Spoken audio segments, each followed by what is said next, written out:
Okie dokie, got two cars we're gonna fix today. So I'm gonna start back here with this 2005 F-150 with a 4.2 liter. So it's got a code IMRC stuck open, which is like the intake manifold runner control. So it's mounted on the back side of the engine on the lower intake. So the way we're gonna get to it is we're gonna pull this upper intake. It's pretty easy, pretty straightforward job. And once we get that off, then we'll remove the part and get it swapped out. It's not very cheap. It's not super expensive in terms of parts, but it's also not cheap for what it is. It's just a little stepper motor, and I think it's like 250 bucks. But it is what it is. There is a delete for it out there. I haven't really looked into that. I think we're just gonna put this back to the way it was intended. But yeah, so step number one, before you do anything, is drain the coolant. You don't have to drain the coolant all the way out. You just gotta drain it enough for the upper intake to be empty. But the way you're gonna do this is if you look down here at the bottom of the radiator, there's a 3/4 inch little plastic nut. That's the plug. So we're gonna loosen that up. So got it loose here.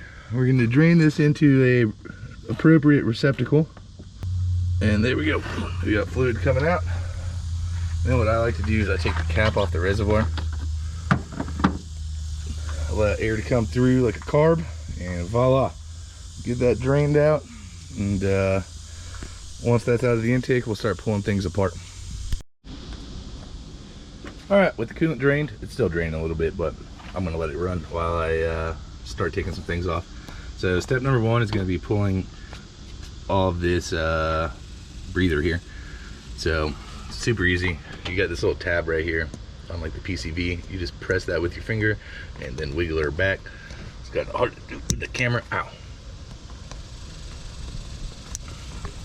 I don't know where I can put this camera. I need to find my headband or something. But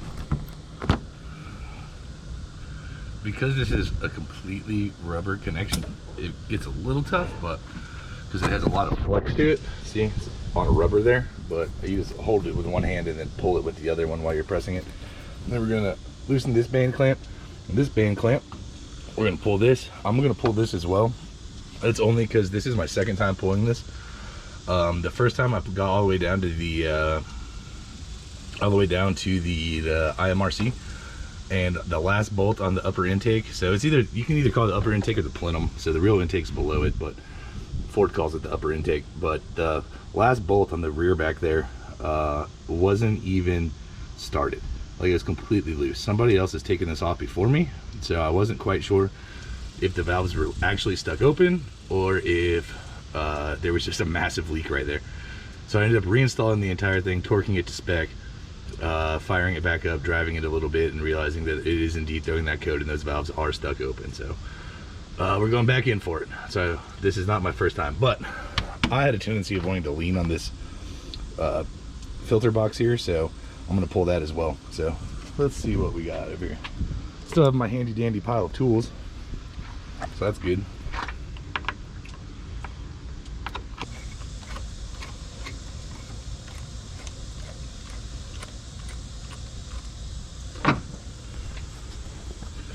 Oop, wiggle that off, wiggle that off. All right, so now I'm gonna use my other car I'm repairing in a little bit as a holder for that. And then this guy has like a mass airflow sensor on it, and it's got these two pegs that go into these rubber holes down there. So you get that off, you get that off. Be careful, it's got lots of slop in this wire, but just in case. I don't know where to put that. Let's try that right there. So there's like a little tab you press right here. So you press that tab down and then unplug.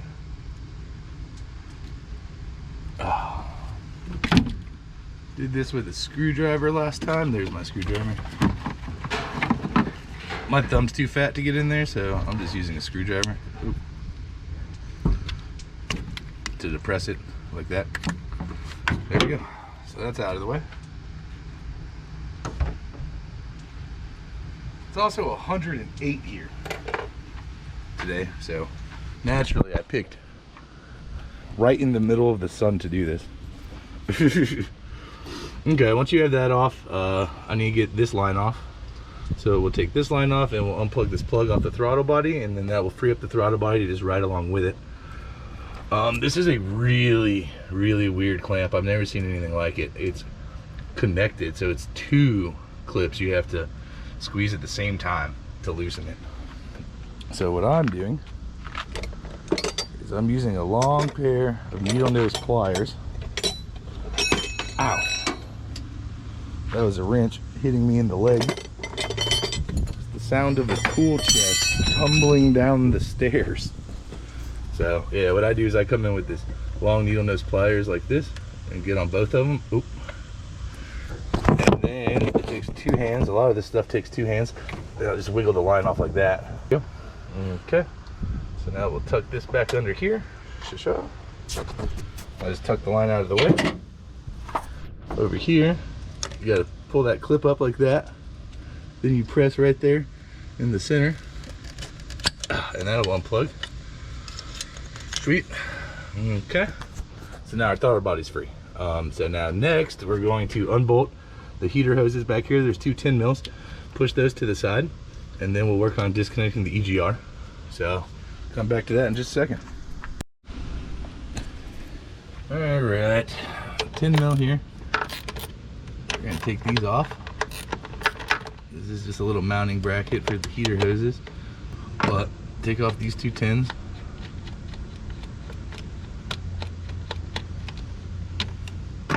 And then that can move to the side. So then we're going to pull these 2 vacuum lines off of this. Yeah. Come here, boy. There we go. So we're gonna set these over here to the side. We're gonna unplug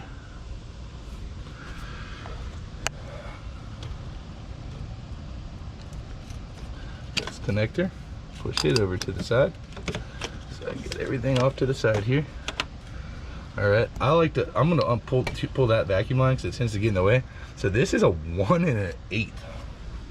It's huge. I'm sorry, a 1 1/16. All right, and I can't really get a whole lot of turn on it. So you just kind of gotta go slowly but surely. Get her out of there, you know. Alright, so we get that out, pull that EGR line. Okay, cool beans. So this is all free. Now, over here, so this line has that same double clip on it, this vacuum line for the booster. But because it's a vacuum line, this is just like a fitting right here, like with no clip. So what we're gonna do, so what I did last time, what we're gonna do this time is we're just gonna wiggle this puppy right off right here. We're gonna let that ride with the intake. Okay. Now push pin removal tool. So you got a Christmas tree clip right here. So we're gonna get that out. You got another one back here. Whoever did this before busted it though. It's not the end of the world, but it did happen. So then this line's got to get pressed up under here. So this oil filter fill line, I like to unscrew it at the valve cover here to make a little extra room to position all these things where I need them. Like that, voila. So now this can ride out on top. Everything else is below. Sha-sha, sha-sha, sha-sha, sha-sha. All right, sweet. Now for the worst part, but still not that bad. So on the back side back here, we got 2 coolant lines on top. We got another like PCV fitting with the like slide clip to release, and a vacuum line down there. So we're gonna get all those off, and then we're ready to unbolt this puppy and pull it. All right, so now I got these nice fancy hose clamp pliers. Let's try and make life a little bit easier way back in here. So we'll do coolant line 1. Oop, get the clamp off. Okay. Oop.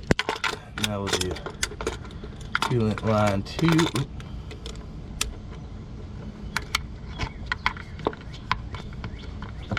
This one I had a hell of a time getting back on for whatever reason. Like the angle's just weird. All right, sweet.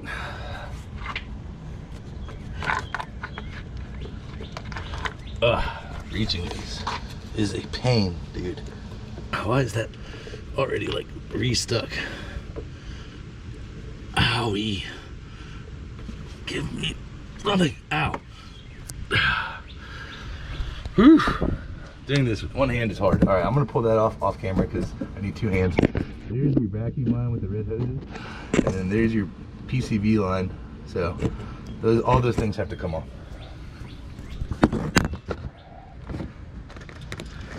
Whew.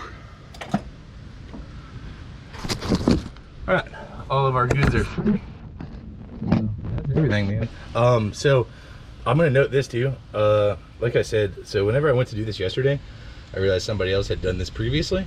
I don't know what they were doing or what they were after, but they also broke all of the Christmas tree push pins, other than this one.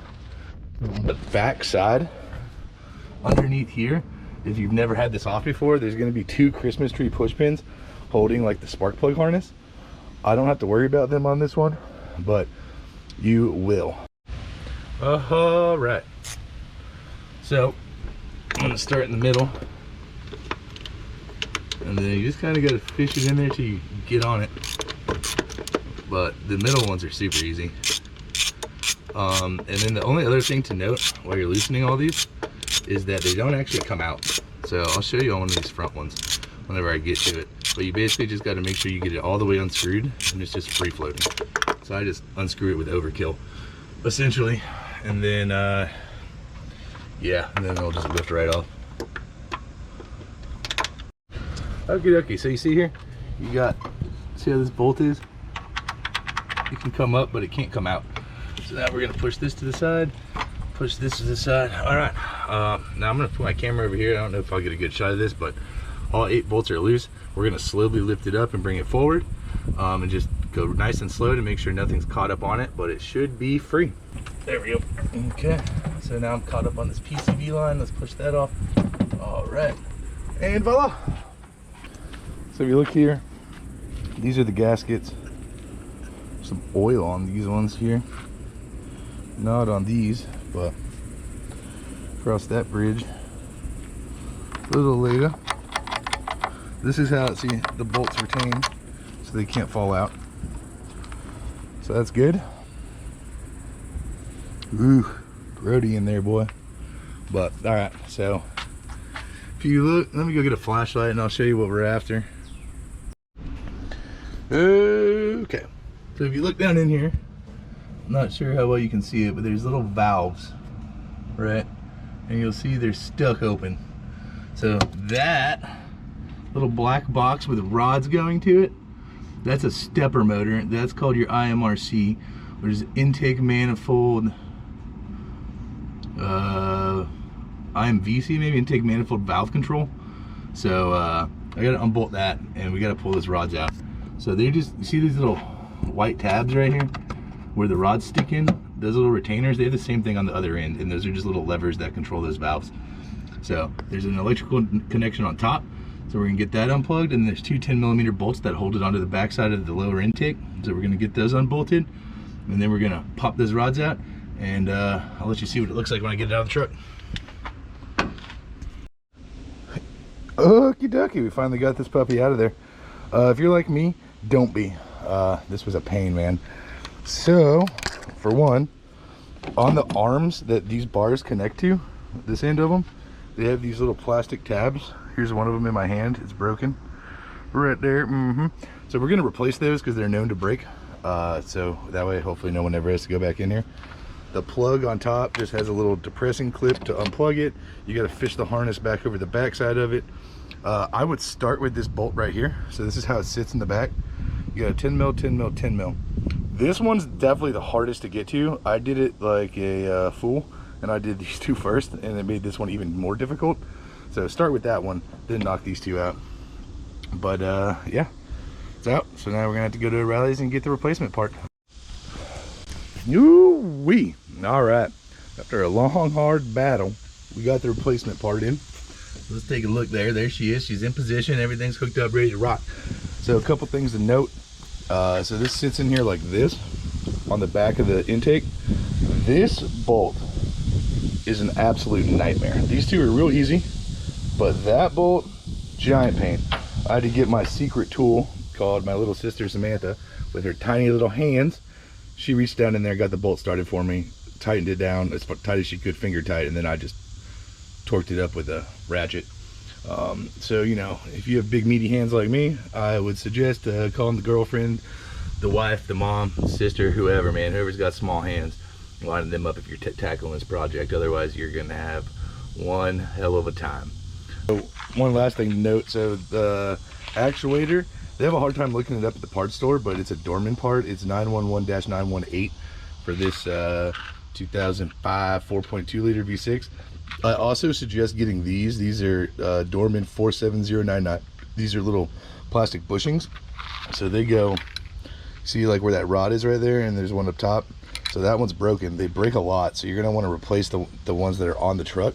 These arms click into them on the little valve controls on the end of the intake. So you're gonna want to replace those, and they are not the best quality. So if you don't get them just right, the little legs will bend over. So it took me quite a few tries and quite a few of these to get them clicked in, but they're all replaced and good and not compromised, so we should be ready to rock. I had another box of these. I bought two because I knew this was going to be a pain. But yeah, so now I'm not going to video putting it back together. It's obviously just the opposite of how it came apart. The only thing to note is that with the intake, you need to torque it to spec.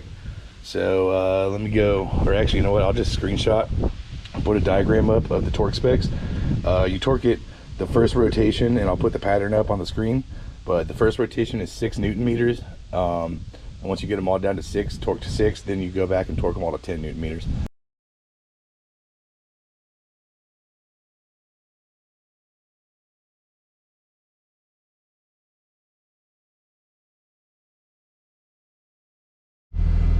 All right, got the handy dandy all tail here. Went on a pretty extensive little test drive, so pulling the codes real quick one more time just to make sure that it's the memory check code and nothing else. Here we go. Brake switch out of read codes range. I think there's some sort of wiring issue with this thing, man. Sometimes it throws up a neutral safety switch code. There's an instrument cluster code for CAN bus communication. There's an ABS light on. I can't even talk to the brake module. I mean, the only modules I can see on the OBD right now are 3: instrument cluster, powertrain, and restraint. And the restraint codes are what? Let's see what these are. This is why the airbag light's on. Driver seat belt buckle switch. Fault. And front driver seat track position switch. Fault. Okay, so that ain't that big of a deal. But all right, seems like we knocked out the intake runner control problem, so that's good. One fault is just like a memory check fault. Ford always has that in there once you clear the codes, and it's pretty much always in there. Just it doesn't illuminate a check engine light for it though. So all right, we're gonna get her to drive it for a little bit, hopefully. It's so hot though, dude. Like, she's gonna have to do it early in the morning, early in the evening. There was a catalyst P420 code when I pulled it originally, but because there was an intake leak, is probably what the issue was. But before I dive into a few more things on this for her, I want to see if that comes back and make sure this intake manifold runner thing stays away. But it appears to be fixed, and heck yeah.